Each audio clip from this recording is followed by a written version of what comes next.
Hello, everyone. My name is Torrin Marquardt, and I'm from Standards Australia. I'm going to go ahead and kick off today's session. It looks like all of our speakers are here and ready to go.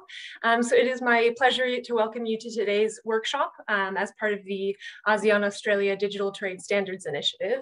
I would first like to begin with an acknowledgement of Australia's Indigenous people. Performing an acknowledgement of country is an important part of the path toward reconciliation within the Australian community.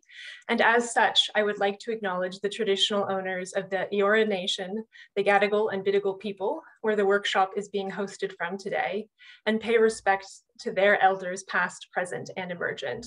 And I would also like to acknowledge the elders from all the lands and language groups across Australia and all other ASEAN countries. And now I would like to go over a few quick housekeeping rules as well. So we will be recording today's session, and we'll also share all of the slides with you from our various speakers following the session. And we also ask that you please just keep yourself on mute when you are not speaking. But that being said, we do encourage you to ask questions and actively participate and share comments throughout the different speaking sessions. And you can do so either by putting your comments or questions directly in the chat function, or by raising your hand and unmuting yourself, and you'll be able to speak aloud to the group. So I do want to flag that we have set aside 2 slots for questions and answers with our speakers. So the first opportunity will be after our 3 national presenters, and you'll be able to ask questions to all 3. And the second will be after our 2 international presenters from ISO and IEC. But please submit your questions in the chat at any time. But if we don't answer them straight away, that's because we're saving them for the Q&A. And so for those of you that are new to the Digital Trade Standards Initiative, this is our 3rd workshop for the year being run by Standards Australia, and the topic is effective mirror committees. So you're going to be hearing from a fantastic group of speakers. We have technical experts and standards bodies talking about digital trade committees that they're involved on, and how these 2 groups work together to shape their national voice and international standards. And we are also fortunate to have speakers from the 2 main international standards organizations, ISO and IEC as well, who are going to share how they can support your country's participation in digital trade standards. And I believe in our audience today, we have a mix of those that are already involved in standards development and those that are new to it. So today's session is going to cater to all of those different backgrounds, but we're going to go ahead and start off with Brendan, who is our International Learning Specialist at Standards Australia. And he's going to kick off today's session with just a quick recap of what was discussed in our last workshop about the roles and responsibilities of mirror committees to really set the scene for the presentations to follow. So thank you, welcome again, and over to you, Brendan. Thank you, Torrin. And just next slide for me as well, please, Bree. Thank you so much. So thanks, Torrin, for that warm introduction, and good morning and afternoon to our distinguished guests. As Torrin said, my name's Brendan Slowey. I'm a learning specialist here with Standards Australia. And I'm here to do a little bit of a recap from our 2nd workshop. So one of the last things that we did in our 2nd workshop was we launched our Hop into DTS challenge. And we asked you to complete our survey, our post-course survey, and share the actions that you plan to take to increase your involvement in digital trade standards. And one of the things that we wanted to do was we wanted to run a little competition around that. And I'm delighted to be able to announce our winner today. So there were lots of excellent entries, but there could only be one winner. So one click there for me, Bree. So from our Malaysian Technical Standards Forum, we have our winner is, and click again for me, please, Bree, Siafina Bolhan. So Siafina was interested in getting her organisation into the ISO twinning / IEC mentoring program to help with capacity building and representation. So Siafina, congratulations to you. Your Australian themed prizes will be on their way to you very, very shortly. Now, as Torrin said, our previous workshop was all around increasing involvement in international digital trade standards development. And so it's really worthwhile for us to do a quick recap on just some of the things that we spoke about within that module as they link to the content of today's workshop. So we are going to we're going to run a little quiz activity to test your knowledge from what you picked up from our last session. Next slide for me, please, Bree. So with our first question, I'm going to put a poll on the screen for you guys shortly. Thank you very much. And what I'd like you guys to answer is the question that you can see there. So what are some of the things that you can do to increase your involvement in digital trade standards? So that poll should be launched. Okay, so we're getting some answers in already. Excellent. All right, look at those things coming fast. So we've got 16% of people within the room have answered. Okay, here we go. Numbers are getting a bit better. I like to see that. We're nearly halfway there. We'll give you maybe another 30 seconds.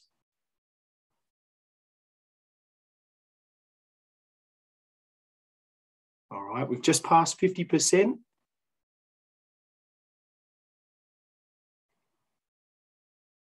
Okay, 60%.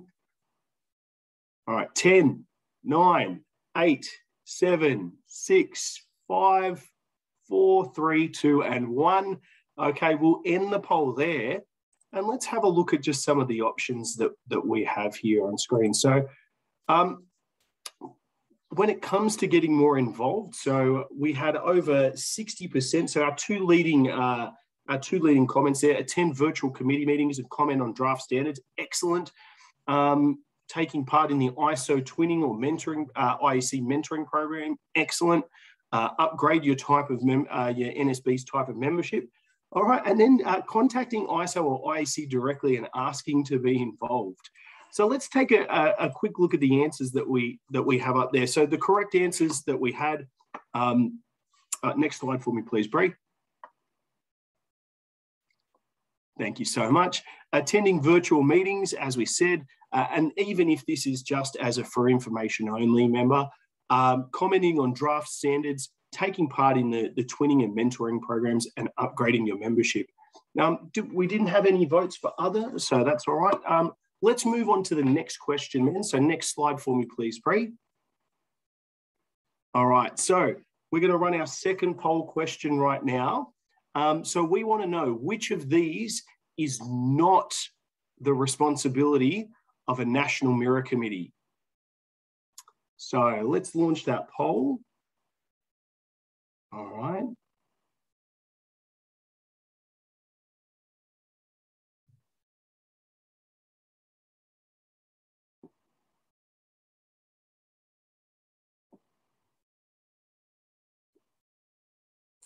Okay.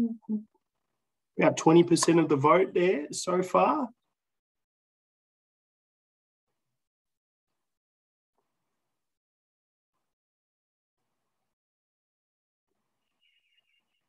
Okay, we're about 40% now.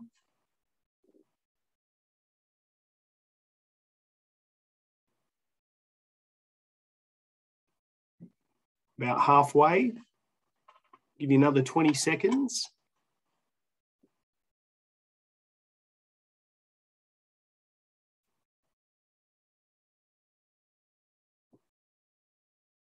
All right, 10, 9, 8, 7, 6, 5, 4, 3, 2, and 1. All right, fantastic. Let's end that poll and display those results. Okay, and we share those on screen. So we can see that nearly, well, our biggest answer was the correct one, which is being involved in the drafting of international standards. So if we can go to the next slide for me, please, Bree. Fantastic, thank you so much. So drafting international standards is the role of the International Technical Committee. The role of the National Mirror Committee in international standards development is the responsibility for managing the national contribution to international standards, nominating delegates to participate in those international technical committees, consulting with interested parties at a national level where needed, coordinating votes on international ballots, and also proposing the adoption of international standards. So Now we've done a little bit of refreshment in terms of those high-level responsibilities of mirror committees. We're going to hear from some incredible guest speakers who are going to present on the best practices for National Mirror Committee members. I'd like to hand over to Torrin now to introduce our speakers for today. Thanks so much, Brendan. Just one quick thing before we move on to the national speakers is we're just going to take a really quick group photo. Sorry. Just all good, just while everyone is energized after Brendan's presentation, and in case others need to drop off early from the call, we'll just get that one done now. So if we could stop sharing the slides for one moment. And if everyone, if you're able to turn on your camera for the photo, that would be fantastic. Great. All right. And smile, and our behind the scenes photographers will take care of the rest.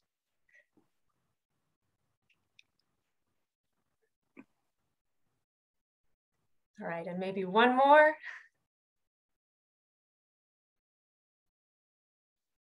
Great. Thanks so much. I think hold on, just one more second, moment. Torrin. Okay. All good.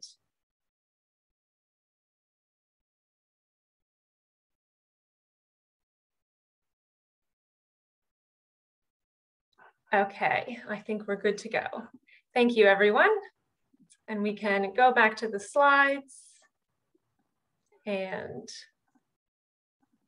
then, as Brendan mentioned, we're going to move ahead to our national presenters. So our first presenter is Yili Hang from the, Yili Hang from the Singapore Standards Council. And Yili is also Secretary for Singapore's National Mirror Committee to the International Committee for Transaction Assurance in E-Commerce. So Yili, the floor is yours. Thank you, Torrin. Can you hear me? Yes, we can. Okay, cool. Thank you, everyone. Good morning and good afternoon, everyone. Happy to be here today to share with you on the work of TC321, Transaction Assurance in E-Commerce, and my experience in managing the National Mirror Committee for this TC. I've been supporting this National Mirror Committee since January this year, and I hope my sharing would help you in managing your National Mirror Committees. Next slide, please. The ISO Technical Committee TC321 on Transaction Assurance in E-Commerce is chaired by China's Mr. Song Ming Shun and supported by a Twin Secretariat from China and France. It was created in 2018. TC321 looks at standardization on e-commerce transaction assurance matters, covering all stages of the e-commerce transaction process, including pre-purchase activities to product fulfillment and managing disputes. It covers the protection of consumer rights and the interoperability and admissibility of inspection data on product quality. Under the TC321 scope, we also have the different forms of e-commerce, such as B2B, B2C, C2C, C2M, which stands for consumer to manufacturer, and even social commerce. Next slide, please. This slide shows the structure of ISO TC321. ISO deliverables-wise, there are 2 study groups and 2 working groups. Next slide. There are currently 18 participating members in blue and 17 observing members at the ISO TC321. Singapore is a participating member. Next slide.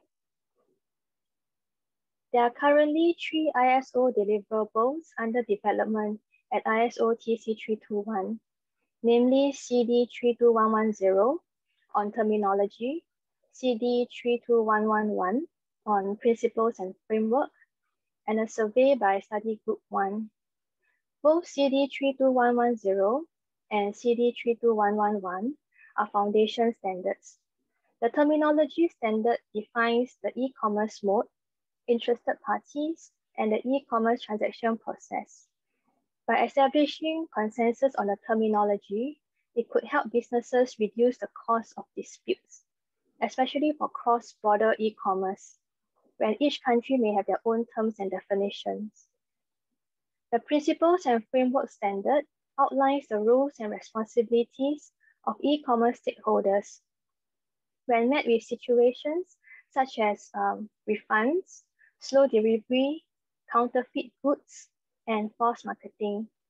It also covers a framework to align the different countries' requirement of e-commerce transaction assurance.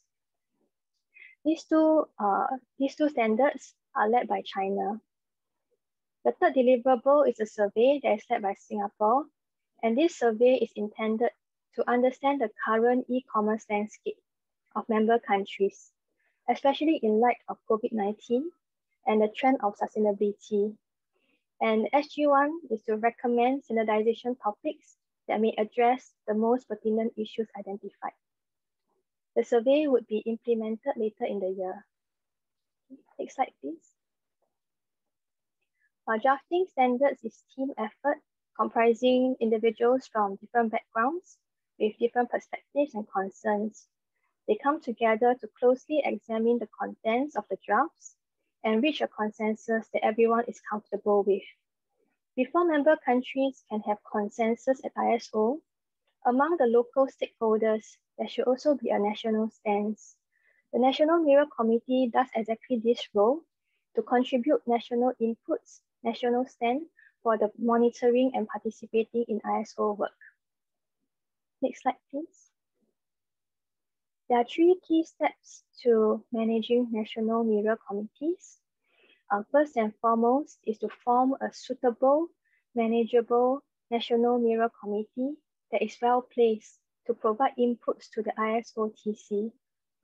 That means having to understand the scope of the TC, inviting suitable organizations, and reviewing the member composition as and when needed.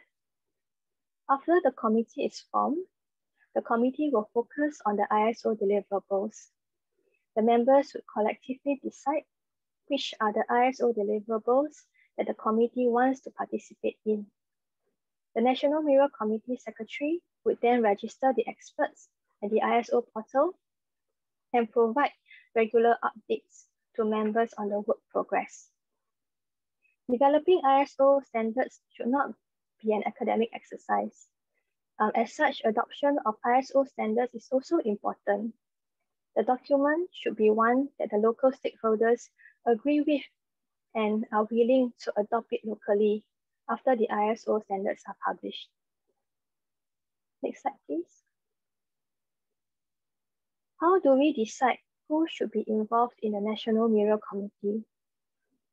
There are 3 main roles in a committee.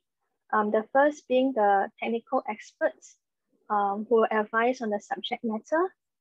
The second being the users of standards.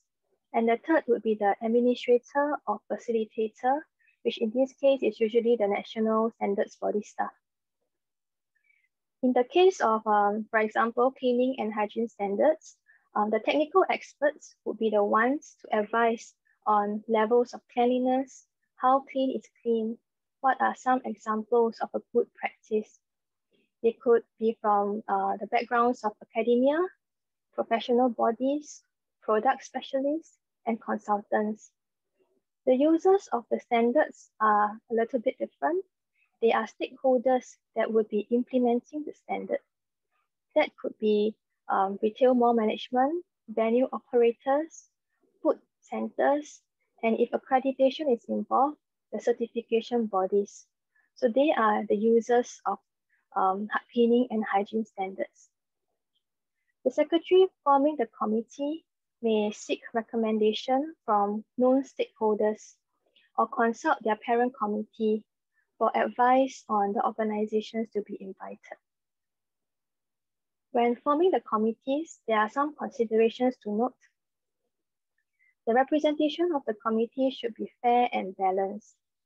One question, have all the stakeholder groups, for example, academia, professional bodies, industry associations, government sector, consumer, have they been considered? Is there an overwhelming majority of a particular stakeholder group? If so, would that affect the representation of the industry? Members should agree to the level of commitment needed. They should be responsive, and they should be accountable to their roles and responsibilities.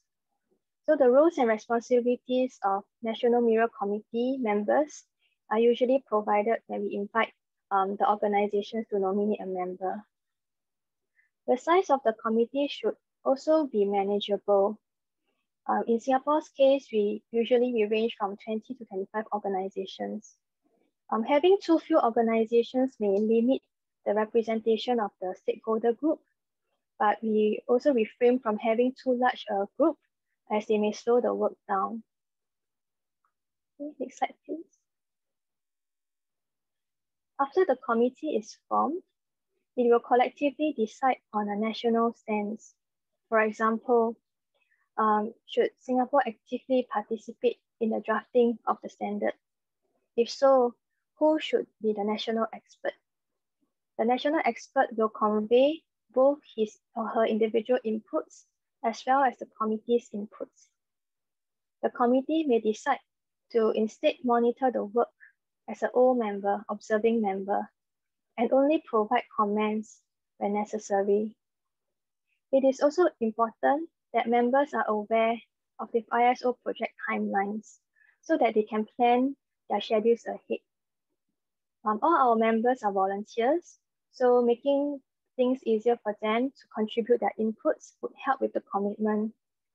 Regularly updating members on the ISO work progress would also make them feel more involved in the work. Next slide, please. After going through all the work to form the committee, deciding which ISO deliverables to participate in, spending 24 to 36 months in drafting the standards, we want this standard to be adopted widely and locally for use. To encourage adoption of ISO standards, the committee should evaluate the ISO draft and decide whether they would be in principle willing and ready to adopt the ISO standard when it is published. Understanding the motivation of members to observe and participate in the committee would also guide the Secretary on how the standards could eventually be adopted. If this is a standard with partial industry interest to be adopted after the standard is published, the convener of the committee and the Secretary could find out what are the roadblocks to a wider adoption of this standard. Is it because a particular stakeholder group is not ready to implement certain proposed guidelines? If so, how could we help to address these concerns? With clarity on the roadblock, we may participate or observe the work first, and after we get more clarity, we could adjust our level of ISO participation over time. One tip for the Secretary to encourage standards adoption is to leverage on the passion and persuasion skills of passionate individuals who have deep interest in the subject matter. He or she will often willingly run the extra mile to help us convince those who may still have doubts on ISO standards. I've come to the end of my presentation, and I hope that my sharing has been useful. Thank you so much, Yi Li. I can't speak for the full group, but I definitely found that presentation to be very useful, and you had a number of excellent tips, and it was great to learn more about TC321 as well. I have a few questions, and if others do as well, we're just going to hold them for Q&A with all three speakers. So on that note, I'm going to now introduce our next speaker. So kind of changing roles from Yi Li, who's from a standards body, will now be hearing from a technical expert from within ASEAN. So our next speaker is Prakit Sangpar from Thailand, and he is advisor of the Digital Industry Club under the Federation of Thai Industries, and he also participates nationally and internationally in standardization for software and systems engineering. So I will now hand over to Prakit for his presentation. Thank you. Thank you, Torin. Everyone can hear me? Yes. Thank you, Thomas. My name is Prakit Songfa from Thailand, and I here for trying to talk about some topic in the national body best practice. First of all, I trying to apologize for my English. Maybe it's not good, but I want to show you something that maybe language is not a barrier for this. And for you, it is good to bring the standard to your country as a national Miller committee. And second thing, I want to share something and maybe a different, because I trying to show that what we do in the Thailand is not the story I just tell is not how to create the national committee, but I trying to the way we work in Thailand to make a more benefit. After you have a national mirror committee, what is you can do in your country, like in Thailand, that we have maybe example for you. Next slide, please. First of all, I trying to expand about the working group that Thailand want to join. Thailand want to join in the ISO 13481, SC7 software and system engineering. They have produced a process and the good practice for the software and system.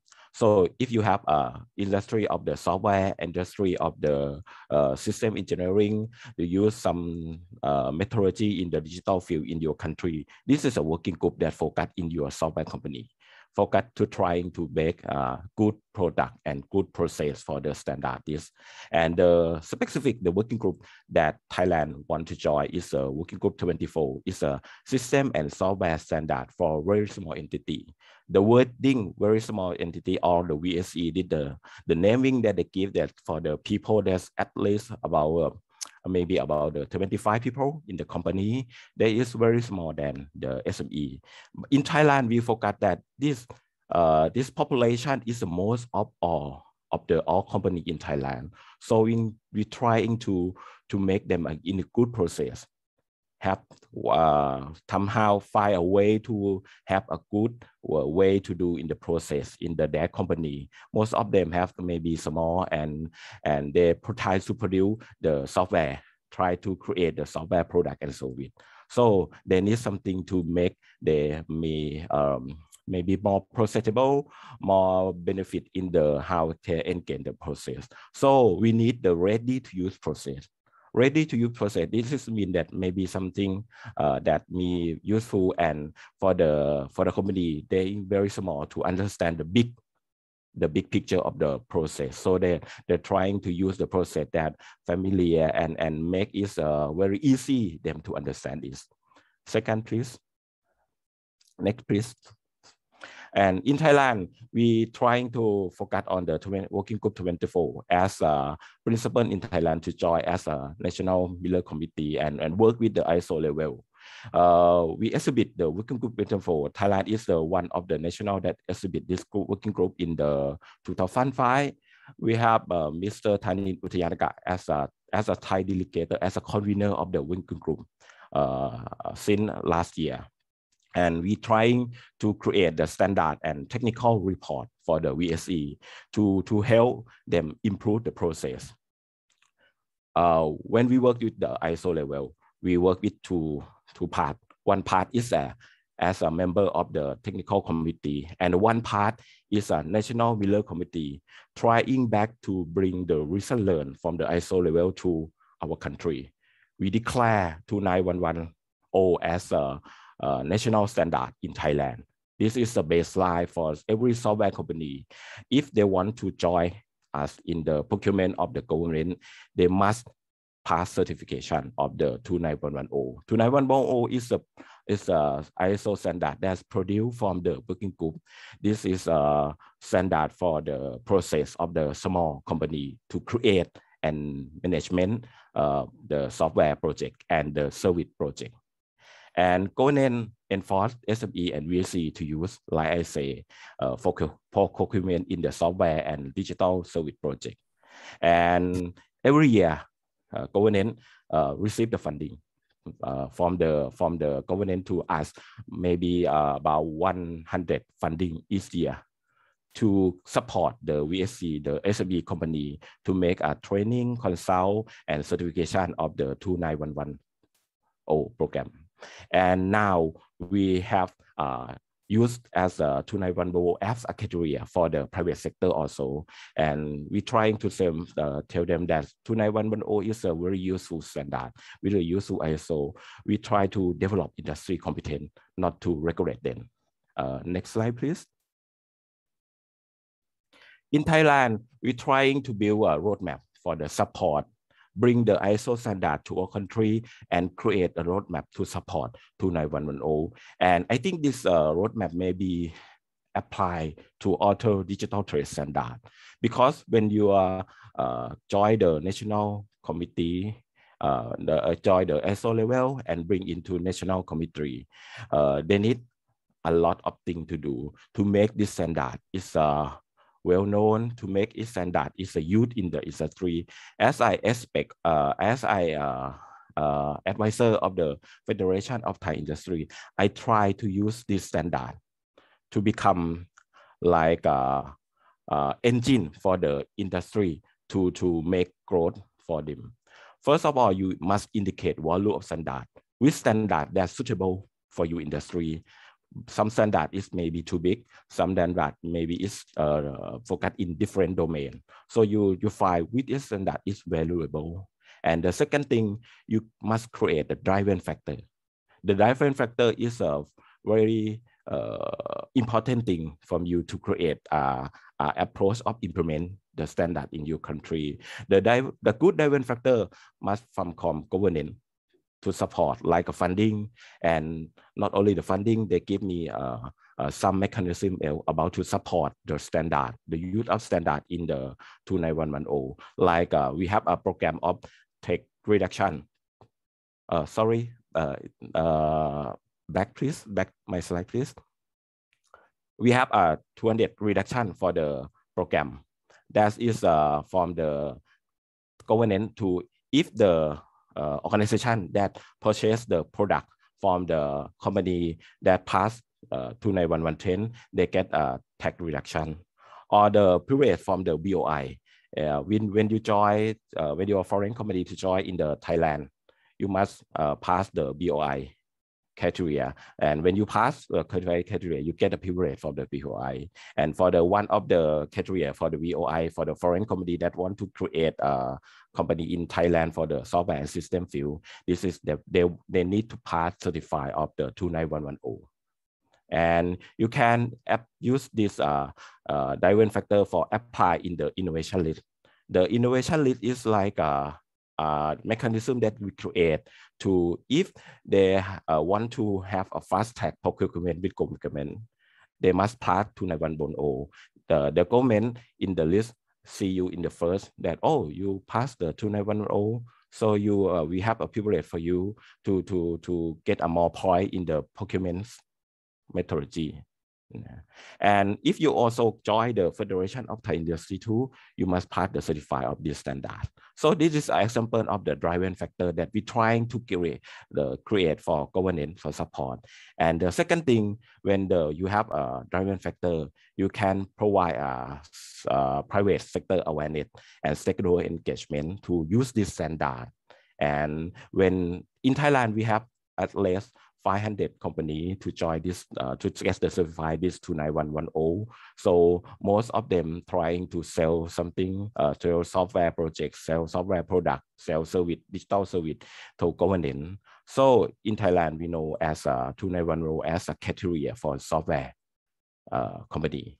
And the second thing that is the important thing, that when you want to scale this story, you need to have an infrastructure about it. You have to need to be have a technical expert, have a auditor, have a certified body, have a tool, and have a ecosystem to develop it. And when you use all of them, you can create the network from them.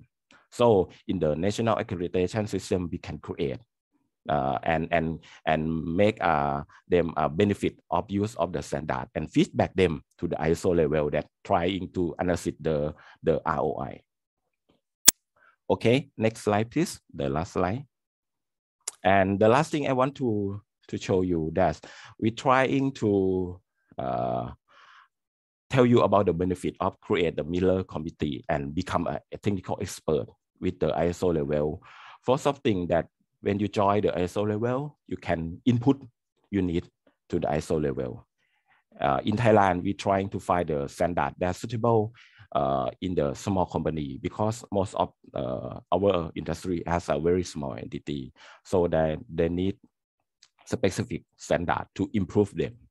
And second thing, that when you know about your suitable standard, you're trying to bring it back to your own country to use as a industry driven factor. I think this is very important, because when you create something in ISO level, and you must bring in your own country to make it useful and make it like an indicator to support your growth engine in your country.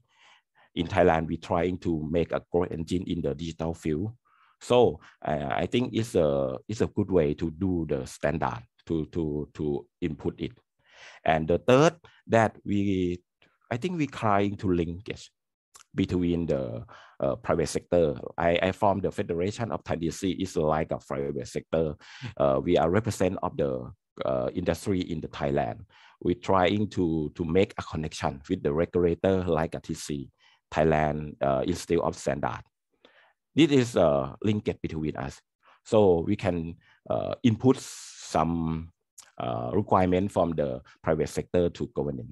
This is a channel, this is a track to do this.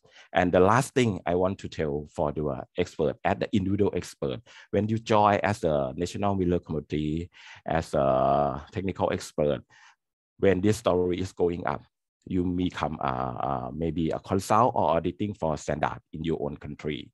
Now in Thailand, we at least about 500 company, that new company in Thailand for the software and digital field. So we need more consulting. We need more for auditor for the certified body. So now if you want to join the national committee, the benefit for national committee, not only to make a growth engine in your country, but also as a technical expert to do things for the consult and practice in the auditing for the certified body. That is all my presentation. Like I say, I trying to tell something that Thailand do in trying to support the standard and make a useful in the Thailand. And as a national Miller Committee, I think we can bring into our country to make it more benefit. And I think this is maybe some example for your country to do it. Thank you very much. Thank you so much, Prakit. That was an excellent presentation, and I just want to add as well that your English is fantastic, so I wouldn't worry about that. I can see there are some questions coming in through the chat already. We're just going to hold those until the Q&A, so speakers can have a moment as well to see what's coming in and think about their response. But next, we are going to have our final presentation on national experience. So it's my pleasure to introduce Emily Dawson, who is an independent facilitator at Standards Australia, and she is also the committee manager of the International Committee on Blockchain and Distributed Ledger Technologies. The floor is yours, Emily. Thanks, Torrin, and hi everyone. It's great to be here with you today. So as Torrin mentioned, I am the committee manager of ISO TC307, Blockchain and Distributed Ledger Technologies, and I've been in that role for about 3 years now. And aside to that, I'm also a National Mirror Committee manager for several other mirror committees at Standards Australia. Next slide, please, Bree. And next one as well. So just a little overview of TC307 to start with. So we have quite a broad and self-explanatory scope here of standardization of blockchain technologies and distributed ledger technologies. And just a little breakdown of our membership. We have 43 participating members who have full voting rights and 18 observing members. And both of those categories are, of course, national standards bodies. And we also have liaisons with 12 external organizations and with 25 internal committees at ISO and IEC. And I will mention here, first of all, I've got a little link, and I know you're all receiving these slides, so you can go to that link to see more information about ISO TC307. And I also want to highlight that we actually have really great ASEAN representation on TC307, and we have membership from Cambodia, Indonesia, Malaysia, the Philippines, Singapore, and Thailand. So it's great to see involvement. We'd love to, of course, have all the ASEAN members involved in TC307. Next slide, please, Bree. So just a brief overview of the structure of TC307, which is very similar to the structures of the other committees that we've heard about today. So our working group 1 is foundations, and similar to the documents that Yili mentioned, this group also looks at those foundational standards in blockchain, such as vocabulary, reference architecture, taxonomy, and ontology. Our working group 3 looks at smart contracts, which is one of the biggest applications of blockchain and distributed ledger technology. Our working group 5 looks at governance, and this one's quite interesting because it's both governance of blockchain and distributed ledger systems, but also governance using blockchain and distributed ledger systems. So both quite hot topics at the moment. We also have a working group 6, which looks at use cases, which many of you I'm sure will find interesting across different industry sectors. And we have a joint working group with JTC1 SC27, which covers the security, privacy, and identity issues for blockchain and DLT. And we also have a study group on interoperability. Next slide, please, Bree. So this is just a snapshot of some of the projects that we have currently under development. So we have about 11 or 12 projects active overall, but these are one each from each working group. So we of course have a vocabulary standard under development, and this is actually a revision of our first edition vocabulary standard. So many of you will be aware that obviously vocabulary and terminology are always evolving over time as we develop additional documents within the committee. And so this is now going to be the second edition, which will be published next year. We also have a technical specification under development on legally binding smart contracts. So as I mentioned, this is one of the key applications within a blockchain system, and that's something that's very topical for users of those systems. An example of some of the work that's undertaken in the joint working group with SC27. So this third standard here is a technical report on identity management, and we have just approved a new standard on identity management as well. So that's a growing topic in that area. Then we have the technical specification on guidelines for governance. And as I mentioned, that covers both of those aspects, governance of those systems, as well as using them to execute governance. So a very interesting technical specification that will shortly be published. And the last two here are a technical report on use cases, which, as I mentioned, will cover about 20 use cases across different industry sectors. And this group has actually been quite interesting. They've made a specific effort to collect use cases from around the world, and not just focus on large businesses and well-known applications of blockchain and distributed ledger, but very much focus on efforts that are coming from smaller businesses and from quite interesting locations and interesting applications. So that'll be a great one to have a look at when it's published. And the last one here is one of our newly created projects, newly approved projects, and that's on an interoperability framework. So again, a lot of you who work in the IT space will know that interoperability is always a very key function that's always being looked at, and that's one of our newest areas of work. Next slide, please, Bree. So that's all for my overview of TC307. As I mentioned, that link is included if you'd like to see more, but now I'll move on to some tips for effective mirror committees. Next slide, please. So first off, some tips for mirror committee managers and secretaries. As I mentioned, I've done this for about 5 years, and these are some of the key things that I've learned along the way. So the first thing is relationship building. I think it's been really useful to build relationships with those people who have roles at the ISO or IEC level, so particularly committee managers, but also working group conveners and secretaries where needed. I think as National Mirror Committee managers, it's very helpful for us as well as for our national experts that we have these relationships and that we know who to approach when we have questions or we want to raise issues. Second point I'll make is becoming familiar with the ISO and IEC IT platforms. I know that both organisations are going through a bit of a digital transformation at the moment and upgrading several of their platforms. It's always good to be across these, again, not just for our own ease of use, but because often our experts will need our help and guidance to navigate their way through those platforms as well. And the third point I'll make is scheduling regular mirror committee meetings or teleconferences to determine national positions for ballots and plenary meetings. And I've made a note here that the time interval would depend on the volume of work for your international committee.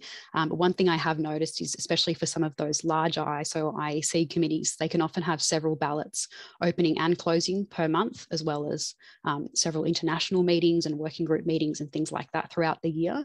And just a little tip there is just to have a regularly scheduled meeting. So instead of needing to send out reminders on an ad hoc basis. Your experts are always coming prepared and making sure that they're across what's on the agenda with their ballots and upcoming meetings. Next slide, please, Bree. And a few tips now for Mirror Committee experts. So the first one is communicate. Your Mirror Committee manager will very much appreciate if you do this. Things like upcoming meetings, any issues or concerns that you might have at the national or international level, and of course, any ideas, suggestions or feedback that you have about the processes that are in place at your national standards body or even at ISO and IEC. We're always very happy to receive feedback from you. And of course, we definitely want to hear from you about anything that's affecting your work. The second point is to make use of ISO, IEC and national body resources. So most national bodies and definitely ISO and IEC have a lot of training materials and training sessions that are available for the IT platforms for understanding the general standards development process and probably a lot of the other questions that you would like to have answered. And so it's always good to make use of those and take advantage of those where they're offered. And the third point I'll make, and I think this ties in pretty well with both Prakit and Yuling's points, is to participate as early as possible in the process. Both of my colleagues have spoken a lot about adopting international standards at the national level, and one of the easiest ways to make sure that they are suitable for use in your country is to get involved at the very early stages and make sure that your voice is always heard. One of the things that I love personally about ISO and IEC is one country is one vote. So you have just as much influence as any other country and just as much influence as any other contributor. And it's really key to make sure that you are using that influence as early in the process as possible. That's all from me. Thanks very much. Fantastic. Thank you so much, Emily. And now all of those questions for all three of our speakers that everyone has been holding on to. This is our chance to ask so Emily, Prakit, or Yi Li. And we might start with the questions that have come in through the chat. So the first one I have here is for Prakit, which is on how many companies have applied for the tax reduction incentive, and has it been effective in increasing the use of the standard? Okay, in Thailand, I think we have around 200 companies that register in the tax reduction, and for the purchasing transaction that for the claim for the tax reduction is about 500 transaction to claim it. I think it's successful because for the digital selling in the POS system, or something is like a B2C model for the small project. That is very useful because when the customer looking for the software, oh, you have a tax reduction, I buy it. But for the bigger project, like a project in the government, it may be not useful. But I think it's very good work. Thank you. Great. And the other question that's come in the chat as well is also for you, Prakit, and it's on a similar similar note. So yeah, asking about any improvements you've seen in the quality and success of software projects that have used the standard, and then also around costs. So how much costs are incurred for getting certification to 29110? Okay. I think the improvement in it's very good, but in the foundation of the principle of the software company. In Thailand, most of the software company focus only in the how to hiring a programmer, a good programmer, a many programmer, but the lack of the project manager, the lack of system analysis. So they need the process to improve the thing, the vision about they see about how to handle the project. So I think maybe in the company that's selling the government project, improvement about the 50% of them, because the government mandatory that if you want to sell or make a good project software with them, they must pass the ISO. So we increase the more opportunity to get the job in the government project. And for the cost of the 29110 certification in the Thailand, we have different of the certified body, but we in the average price, I think it's about the $4,000 for the entire program, for the consult training and for the certified. I think it's $4,000. It have 50% of the consult and training and 50% of for the issue of the certification. We have a certification body in international level that join the program. We have 4 certified body to issue the certification in Thailand right now. Thank you. Great, thank you so much. We also have a couple questions that have come in anonymously. So one I have is probably for Yi-Li and Emily as standards body staff. So I know there was the point made in Yi-Li's presentation about making sure that kind of everyone on a mirror committee has a level of commitment to the program of work. And so the question is just around what can be done from the project manager, secretary's point of view, if there's varying levels of commitment through the committee, and you have some that are, quite committed to the work, and others that maybe aren't putting the same amount of time into the projects. Hi, Tori. Thanks for the question. Okay, so from the secretary's point of view, we do understand that different members have different level of commitment. Because they also have their day job, so they are volunteering in this program. So for us, first and foremost, we want to manage the expectation of our stakeholders. So when we do have the ISO project timelines, or if the NMC, if we have our own project timelines, we would circulate it at the very start so that members know when, at which stage, by when we are supposed to provide comments at a certain time. So members, they do know what inputs and when they would be expected to provide inputs. And for us, we will also send reminders nearer to the date. And if, let's say, certain standards partners still do not respond, we may send them a personal a message just to check in with them if they have any comments, or at least we want to establish that they do not have objections to the inputs we are going to provide as a committee.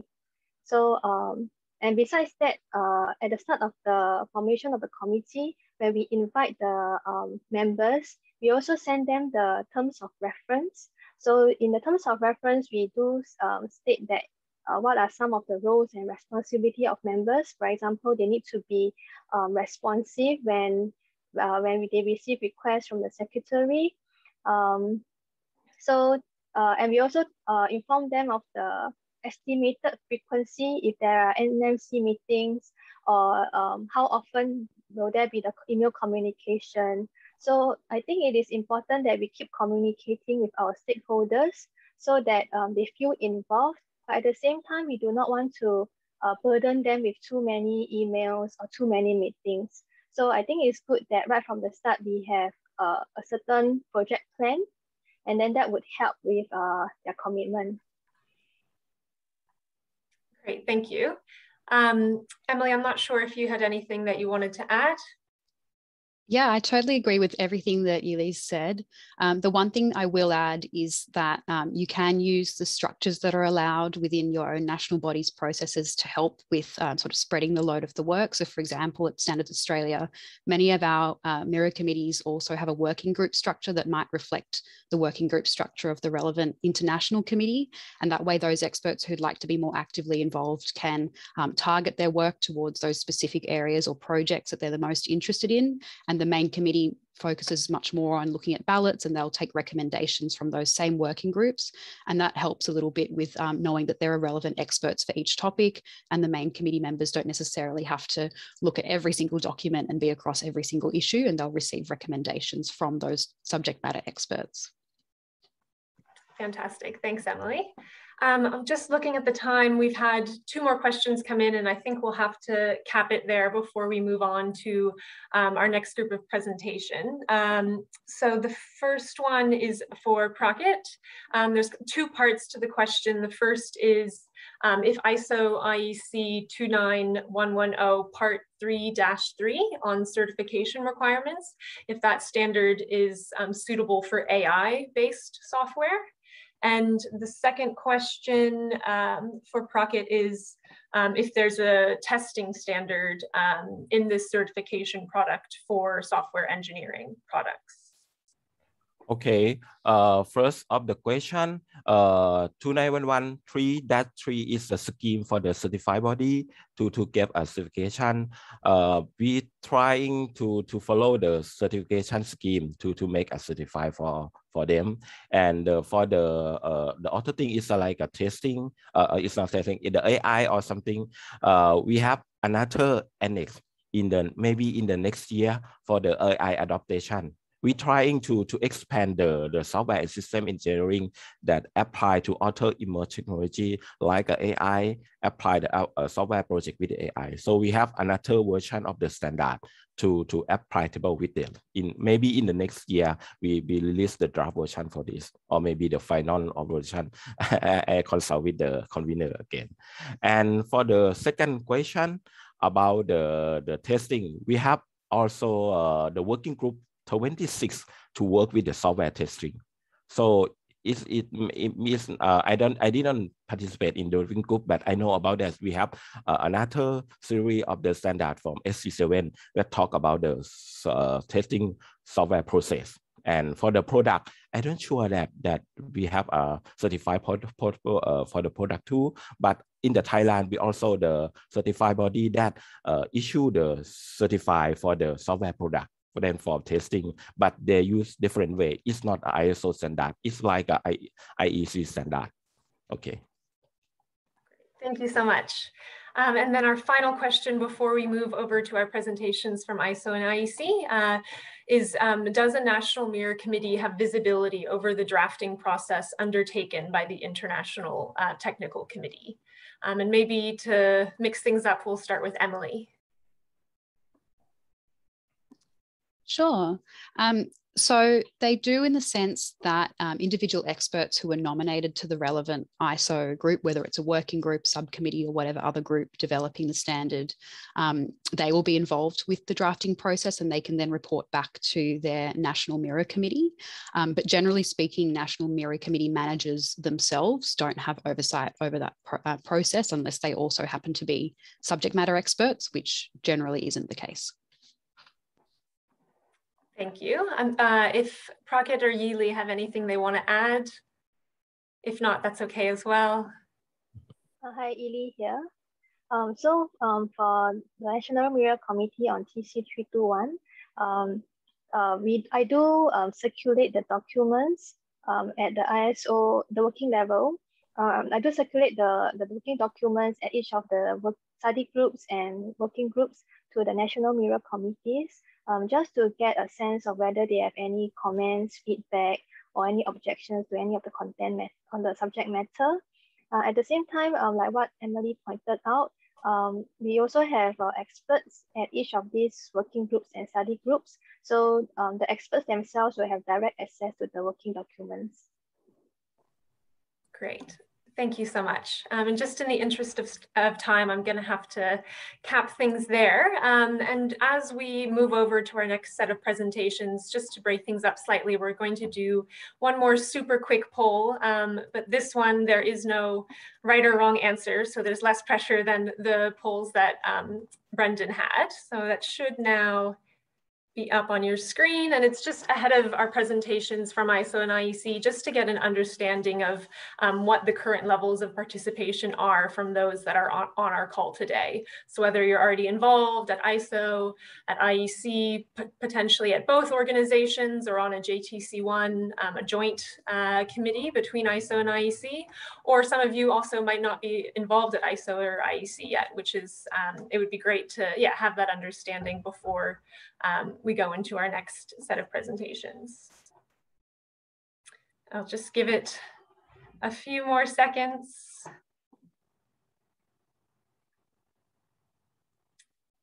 And I will cap that there.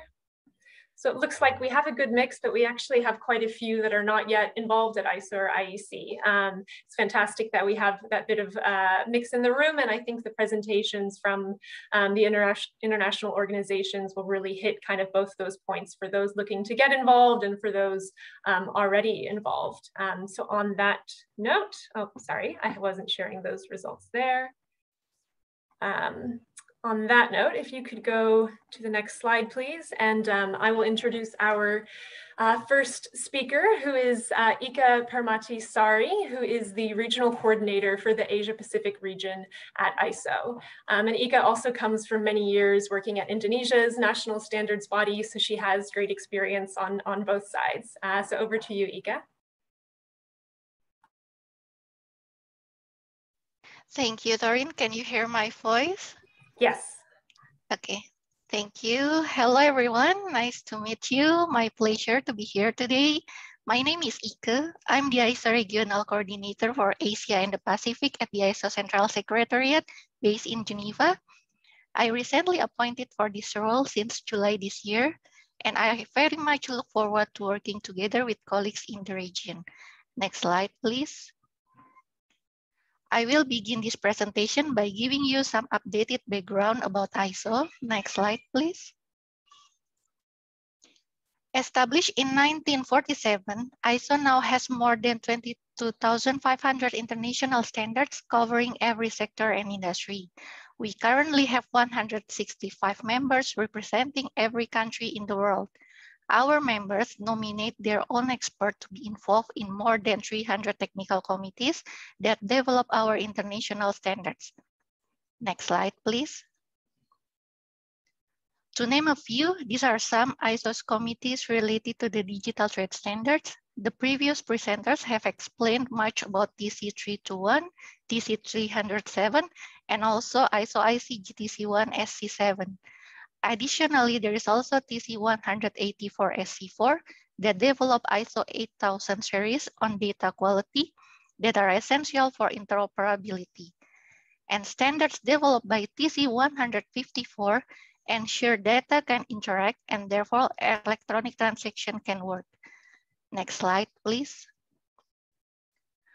One of the priorities in the ISO Strategy 2030 is to advance inclusivity and diversity in ISO work. Inclusivity in ISO means welcoming and valuing difference. ISO sees this opportunity by encouraging broad participation, by example through capacity building program, and promote equality through gender action plan, partnership building efforts through the ISO twinning program, and leveraging technology through the digitalization at ISO. The rest of my presentation will show you how ISO is supporting for inclusivity and diversity in the system and support participation in the system. Next slide, please. Next slide, please. Support participation through capacity building program. ISO support the achievement of the Sustainable Development Goals in a meaningful way. One of a well-known notion for sustainability is no one left behind. Capacity building is defined as the development of competencies to be successful in ISO standardization work is in line with the notion. Our capacity building program are developed according to the result of the need assessment survey. There will be an information about the survey in the ISO Developing Committee meeting starting tomorrow. The capacity building program can be in the form of a thematic awareness program and sponsorship program were used to support physical attendance either for technical meeting, workshop, or training. Moreover, we also organize regular training session of committee manager, member body user administrators, and ISO IT tools. More information about ISO capacity building can be found in this link here. Next slide, please. ISO is promoting equality of gender in the system, hence we have the ISO Gender Action Plan. There are 5 priority areas in the ISO Gender Action Plan. These priorities to generate key deliverables, for example, data collection, launch of the ISO Gender Focal Point Network, research on how ISO standards support gender equality and women empowerment, creation of the ISO IC Joint Special Advisory Group on Gender Responsive Standards, and gender mainstreaming in ISO capacity building and in communication and marketing. Next slide, please. Partnership building efforts can be conducted through training program. Training is a partnership agreement between 2 ISO members for the purpose of capacity building. Twinnings aims to improve standardization infrastructure and capacities, promote exchange of experience, and optimize use of resources through cooperation. Some of the benefits, but not limited to sharing knowledge, exchange experiences, and learning by doing.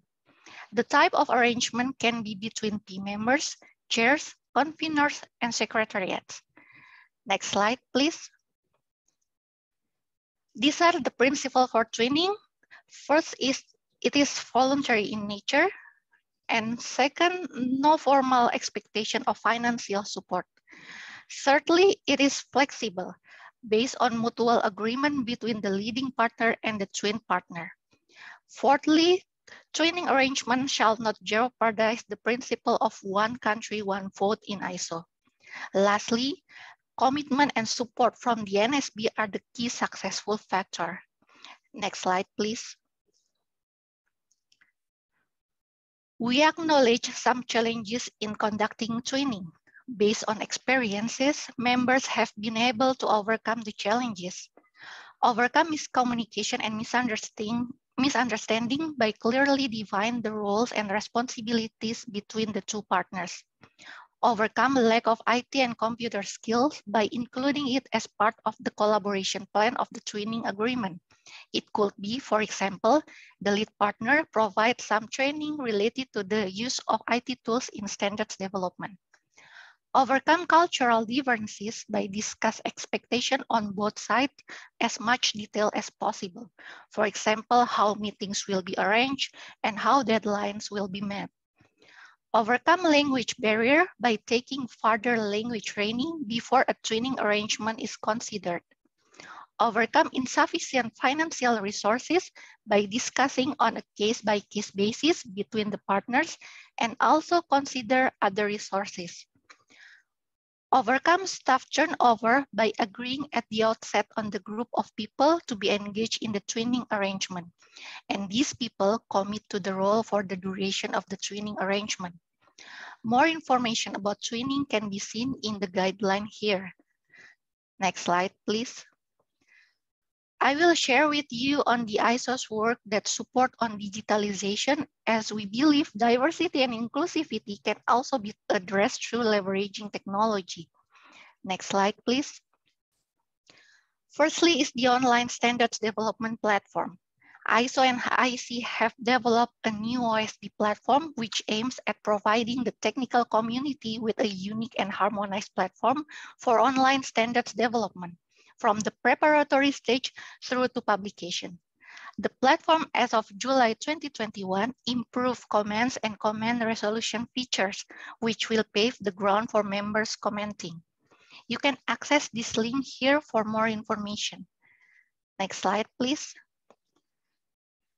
Secondly is the ISO Digital Learning Platform. The ISO Digital Learning Platforms offers remote learning opportunities on standardization and related activities. The platform is easily accessible with an ISO account. As the courses are mobile optimized, you don't necessarily need processor computer to learn. You can learn on the go, and this gives you greater flexibility. Next slide, please. To access the platform, you need to have an account in the ISO Global Directory. If you don't have an ISO account, please contact the MBUA in your country. Once you have your account, go to learning.iso.org to sign in using your ISO credentials. Next slide, please. How to getting involved. Next slide, please. Those are some of many available supports that can be utilized by ISO members and their stakeholders. One of the strengths of ISO standards is that they are developed by the people who need and use them. Stakeholders experts drive all aspects of the standards development process, from deciding whether a new standard is needed to defining the technical content that goes into it. The sooner you get involved, the earlier you get access to information that could shape the market in the future and mingle with other players in an international level. In other words, you learn best practice and help to shape best practice. Please contact ISO's members in your countries if you want to get involved and utilize the ISO's international standardization and resources. I remain at your disposal should you have any questions. Thank you for your kind attention and cooperation. Thank you so much, Ika. So again, if anyone has questions, feel free to drop them in the chat now, and we'll get to those that we have time for following our next presenter. So our next presenter is Dennis Chu, who is Regional Director at the IEC Asia Pacific Regional Center. And similarly to Ika, Dennis also worked for his national standards body in Singapore before he joined IEC. So I'll now hand over to you, Dennis. Thank you. Thanks, Torin. Hi, good morning, good afternoon, everyone. Yeah, that was quite a long time ago when I was at the standards body.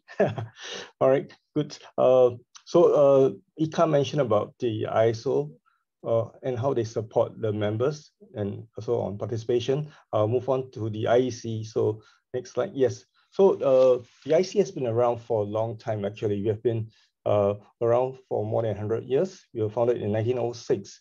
And now we have 173 countries involved in the IEC, either as a member or affiliates. So for IEC, our focus is really on not just standards, but also on conformity assessment systems. And this covers everything relating to electrical, electronics, the components, device systems, and anything to do with electricity. And of course, together with ISO, we have this committee called JTC1 on information technology, which is really the main focus area for today. So next slide, please. So for IC itself also, maybe before I speak on even on diversity, I just want to highlight to those who may not be familiar that every country in ASEAN is either an IC member or an IC affiliate. So what it means that you can participate in the IC activities. All right, then I move on now to this topic on diversity. Diversity is something that is very important to the IEC. And in fact, under our IEC Council Board, we have set up a few years ago a task force for diversity. And they have looked at 3 areas. One is on stakeholder diversity, second is on gender, and third on geographical diversity. So in terms of stakeholder diversity, what we want is people from different sectors, different areas to come together to be involved in standards. All right. In terms of gender, that is something that we really put in a lot of effort. If you look at the screenshot here, you can see what we have is a screenshot of videos taken by not just IC staff, but by our experts. This is what we call our Women at IEC campaign. And these videos, I think about 50 of them, they were shared and viewed by about 3 million, they hit about 3 million views, thanks to the intense work by our colleagues and also all our experts in sharing this campaign. So what this does is really to video where our female experts, colleagues share about why they are involved in standards and what drives them to be involved. So this is really something that we will continue to work closely with everyone to make sure that it's important for women to be involved in standards. And what we have also is we even have a dedicated website for women in standardization as well, where you can find all related information regarding participation and other news, for you to look at. And together with ISO, we also have this JSEC joint strategy group, advisory group, where we look at gender responsive standards as well. So this again is something very important for us. And in terms of geographical diversity, this is to make sure that we have not just countries from one continent, but from all over the world being involved in the IEC work. And for that, what we are focusing on really is on capacity building, making sure that all our stakeholders, all our members and affiliates have the right tools to be involved in IEC work. So that's what I'll wrap up on diversity. Next, please. And from institutional point, I'd just like to share very quickly about the affiliate country program that we have in the IEC. 4 ASEAN member states are affiliate countries. They are Brunei Darussalam, Cambodia, Laos, PDR, and Myanmar. So I hope that the countries will make full use of this, particularly on the commenting of standards. That is something that we do encourage our affiliates to make use of and to give your comments to standards. Don't just leave it to other people, but also on yourself to make sure that your voice and views are heard in standards. Next, please. So I mentioned all this is the first slide, the slide before, and now is very much on the institutional approach. All right, and next I'd like to share is on the mentoring program that we have in the IEC. This is something that we have between members, and the range is quite broad. It could be on the technical infrastructure of the mentee, how to support them, and also it could be on technical areas. And this scheme is offered between members. That means one IC member mentoring another IC member. And also, yes, another component which is between an IC member and an affiliate. And I'm pleased to share that we have a mentoring program right now between Australia and Cambodia. And I hope, and I think it's something that we started just launched, and we hope that other countries would also be, are most welcome to let us know if you're interested in such a program as well. Maybe you can let Australia or Cambodia share what they think about this later. Next slide, please. All right, now it comes to capacity building. I think our speaker earlier, Emily, she gave some good tips that, you need to know what's, how to be involved as well, in the standards making process, especially if you're a mirror committee expert going to be involved in the international work. So what we have is, we have under our site, a few online resources. The first slide I'll share now is more on the public kind of resources. So if you go to our website, you can actually sign on to any public webinar. This is open to everyone, so including your friends, your brother, sister, all are able to join. And in fact, Ika from ISO mentioned about the online standards development. And if you go to our public webinar, you will find a session on that too, a webinar on that. And I strongly encourage you to attend that webinar. It's already pre-recorded, so you can go in and look at the slides and so understand what we are doing in terms of online standards development. Another thing I'd like to highlight is public commenting. All IC CDVs are available for anyone, in the public to view and to comment. So what happens is this information, stakeholders who are not involved in standards can comment on this draft international standards. And what happens is that this draft international standards, this comment, will then be forwarded to the IEC member in the country. So what it helps is really to encourage, or rather is a solution to help enable people who are not involved in standards development to be connected to their IC member. All right, and next, please. Okay, and this is something that we have very much for people who are in the, have an IC account. Then you can go to IC Academy online where you have different kind of training. If you are a new expert, you can sign on to this. If you are a new convener, you can also sign on to this. So we have different programs. We even have programs for young professionals as well, and also on our IC conformity assessment systems. In order to participate in or to register in this, you need to have an IEC account. And for this, it's quite easy. All you need to do is approach your IEC National Committee Secretary for it. All right, so this is something that we organize online. Another thing that we also support is what we call the IC Academy Trainers Network. This is for trainers in our members. So if any of your country, you have a trainer on standards, please join this trainers network and share among all the trainers around the world about your best practices. So this is really a platform that I encourage all trainers in members in ASEAN to join. Next, please. And I guess that's the last slide. Yep, that's it. So I thank you for your attention and look forward to any of your questions. Thank you. Thank you so much, Dennis. So now we're going to open the floor to questions, both for Dennis from IEC as well as Ika from ISO. And I can see in the chat there's some questions coming in. So the first one is for either of you to answer. So do ISO or IEC provide e-learning where members can study in depth about particular ISO or IEC standards that are of interest or of concern? The example was given of the e-learning that's available from the WTO.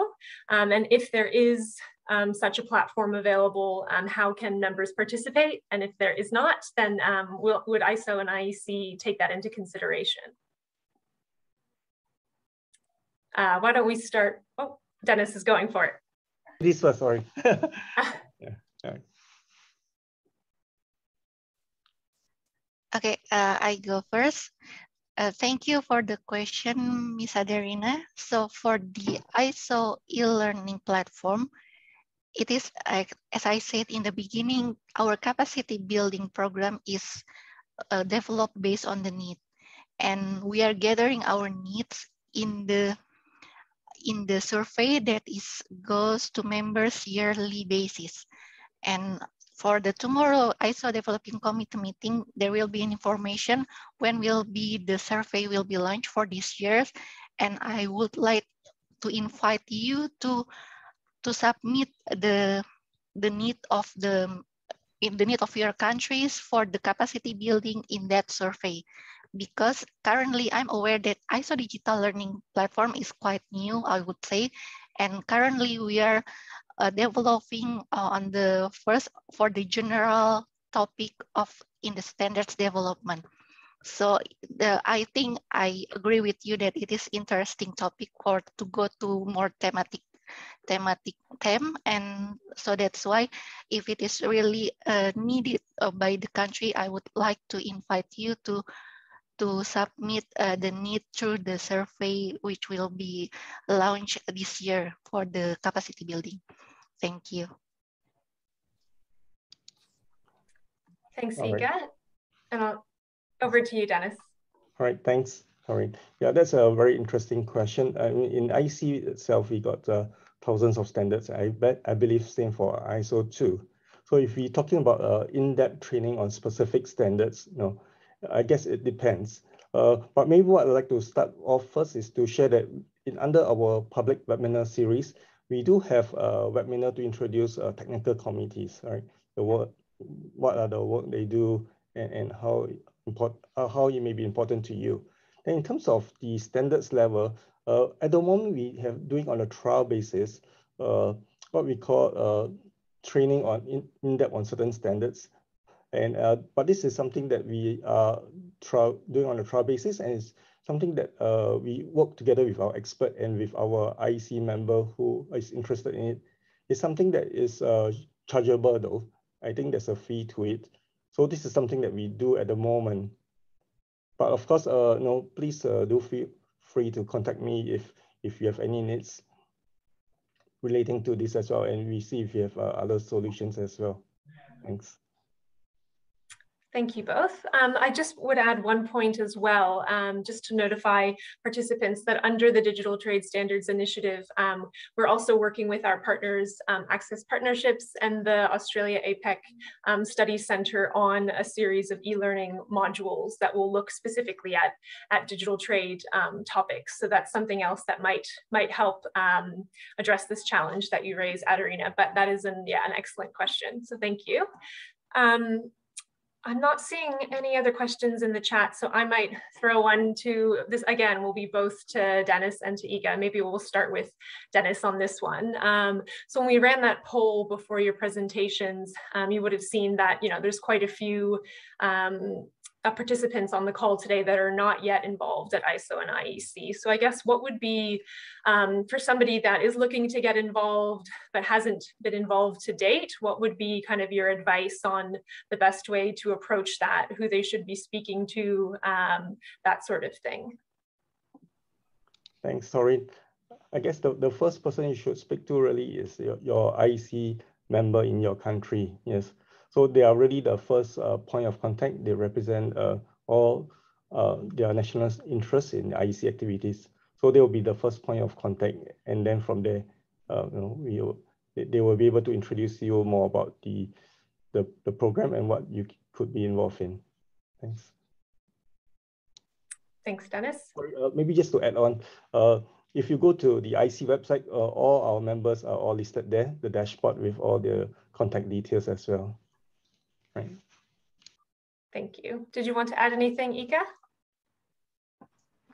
Yeah, in principle, it's similar with what have been said by Dennis. So the first step that you need to do is to contact your member body, member of ISO in your countries, and the list also available in the ISO website. Thank you.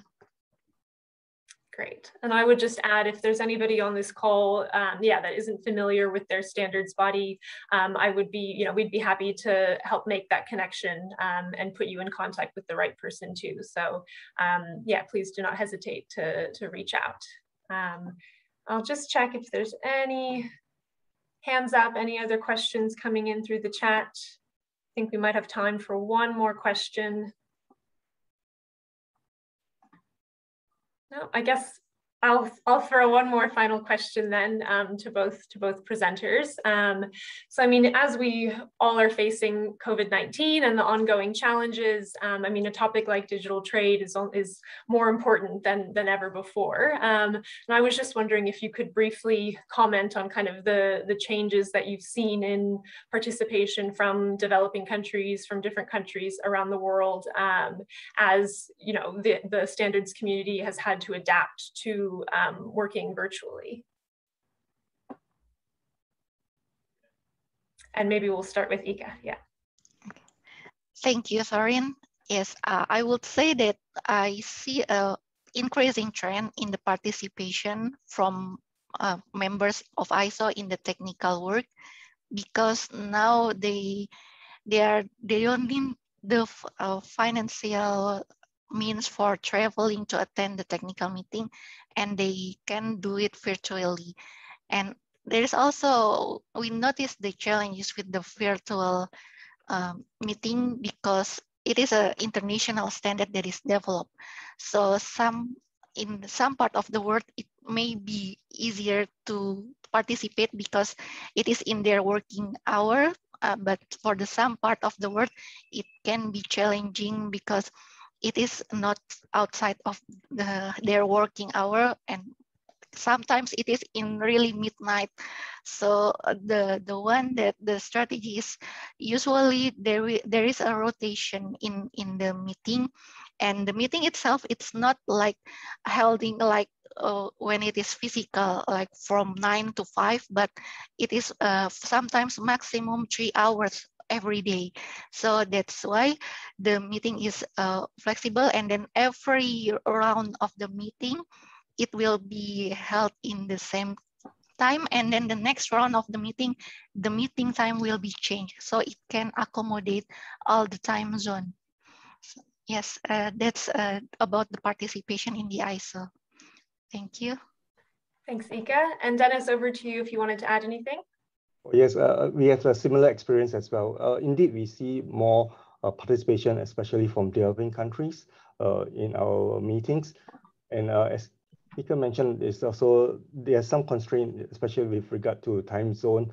I think my colleagues and we have been having meetings very often in the evening as well, I think like many of you. And maybe one other thing to add on is now we are having basically mainly online meetings. I think there'll be even more challenge when we have hybrid meetings where the timing may not be so flexible like online meeting. But I think that would not stop, but that would not stop people, I'm sure, from participating. Can we see more and more people involved in attending meetings with digitalization? Thanks. Great. Thank you both so much. Just conscious of the time, I'm going to hand back over to Brendan now before we wrap up the session. So back over to Brendan. Thanks, Torin.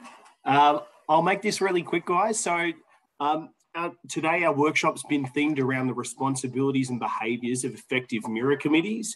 And in the spirit of today's workshop and of our digital trade standards program, we're running a second hop into DTS challenge. So when you're completing your post-workshop survey, we'd like to hear from you regarding the actions that you plan on taking related to effective mirror committees or participation in digital trade standards. We'll draw a winner from all of the responses, and they will be sent a series of some Australian themed prizes. So please get involved. I'm going to quickly throw back to Torin, who's going to walk you through how you can complete that survey. Thanks. Thanks, Brendan. So I've just popped that survey link into the chat. Alternatively, you can scan the QR code that we have on the slide here. But again, we really appreciate all of your feedback. You know, it helps us to continuously improve and also to make sure that we're choosing, you know, topics and speakers for the next workshop that you want to, you know, learn more about. We have the date of the next workshop there. That's the 8th of December.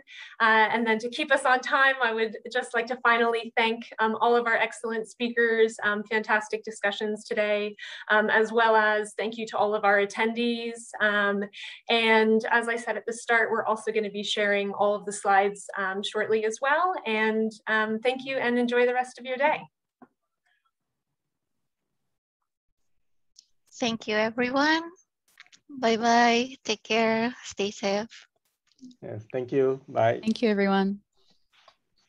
Thank you.